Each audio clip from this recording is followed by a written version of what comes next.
Nanumpa na bilang bagong Transportation Secretary si dating BCDA President at COVID testing czar, Vince Dizon.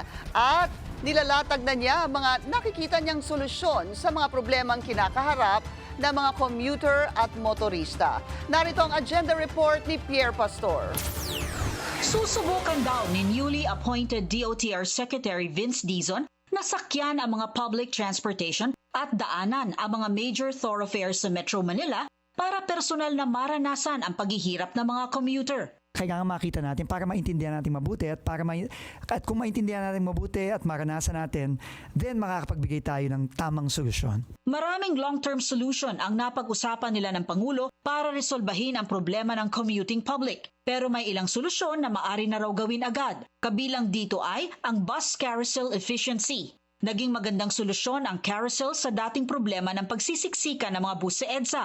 Pero kailangan daw ng system of dispatch, kung saan dapat may oras na sinusunod ang mga bus sa kanilang pagdating at pag-alis. Pangalawa, ang MRT at LRT ay dapat nang magdagdag ng mga bagon para maisakay ang publiko lalo na tuwing rush hour. Ipapagawa na din daw kagad ang naantalang EDSA Greenways para sa mga taong gusto namang maglakad. Dati na raw itong may pondo mula sa ADB. Ang problema, walang sidewalk sa EDSA. O kung meron man,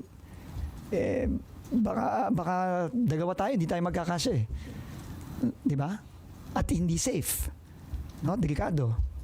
Di ba? So may plano dyan ng ADB na elevated na greenway. No? Gusto kong balikan yan. At alamin kung bakit hindi pa na-implement. Isa pang naisubukan ni Dizon ang Pasig River Ferry. Sigurado raw maraming sasakay dito. Nais daw isulong ni Pangulong Marcos ang high-capacity mass transit bilang isang sagot sa problema ng congestion sa daan. Kaya pinamamadali na niya ang pagtapos ng Metro Manila Subway at ang North to South Commuter Railway na mula sa Clark hanggang Calamba sa Laguna. Remember the President, alam niya kung ano ang isang efficient mass transit system.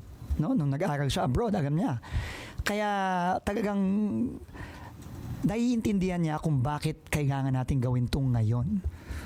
No? Hindi to pwedeng, kailangan to madaliin talaga. Ipinatigil din muna ni Dizon ang cashless transactions sa NLEX at SLEX na madalas ay nagiging sanhi rin ng pagkabuhol-buhol ng trapiko. Titignan daw muna ang sistema ng mga toll operator at kung paano ito gagawing mas efficient. Galing si Dizon sa private sector pero hindi anya niya matanggihan ang tawag ng paglilingkod sa bayan.